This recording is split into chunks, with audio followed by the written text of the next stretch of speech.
Hi there. This is Dr. John Whitcomb talking about Alzheimer's, homocysteine, and the methylation engine. This is an interesting story. Here's the problem.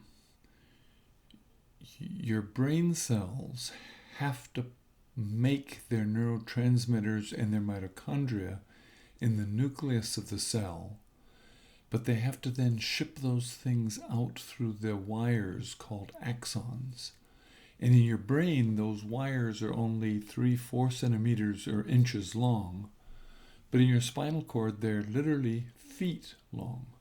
Little tiny wires where you make the hormone, the neurotransmitter here, and you have to ship it a long ways.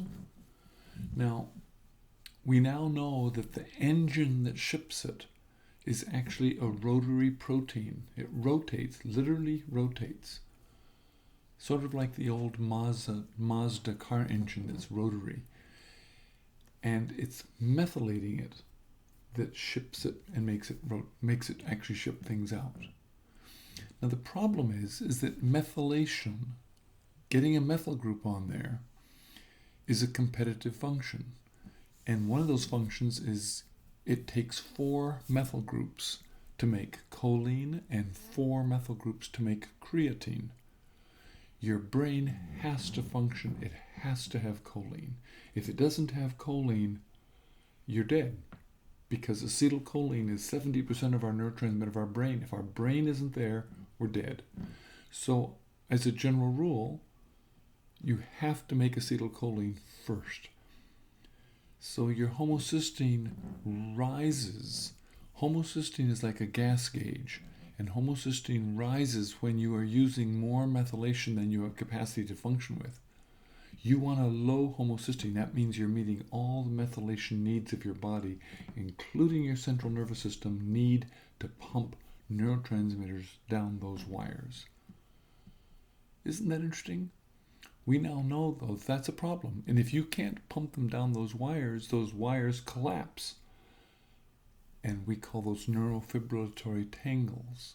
And eventually your synapses collapse here and there, and your brain starts to shrink, and you get Alzheimer's.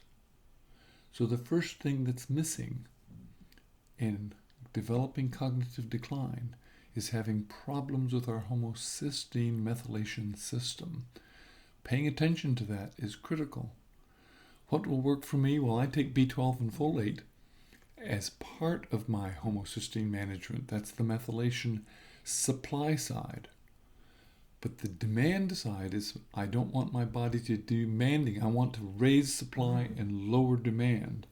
And you lower demand by making sure I don't have to make choline or creatine. And I can take those two as supplements. Easy, because then I have them. So you don't have to take creatine to be a gym rat. You have to take it to take care of your brain. What will work for me? I was unable to get my homocysteine below 10 using B12 and folate. But I started taking creatine and choline, and in 2 months my homocysteine was 7. You can do that too. Pay attention to that. That may be why you get yourself in trouble in the long term. The simplest way to get choline is to get lecithin. Lecithin made from sunflower seeds. Cheap, very inexpensive. A pound costs about $16. Lasts you a month.